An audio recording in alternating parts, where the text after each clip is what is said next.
This is Vizzy Pro 3 channel. In today's video, I will show you how you enable comments on Instagram post. Before you get started, don't forget to subscribe and turn on the notification to keep you updated about this channel. So let's go. If you're looking to turn off comment for an already published Instagram post, you're in luck.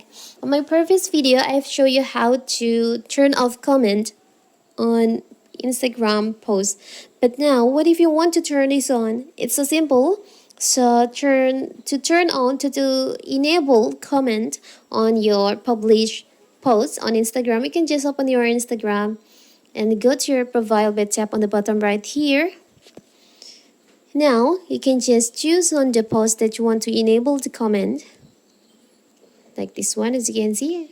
And here my post, the comments are off. To turn this on, you can just tap on review control and you can see there is an option turn on commenting, or you can just tap on the three dots on the upper right corner here on the post and tap on turn on commenting.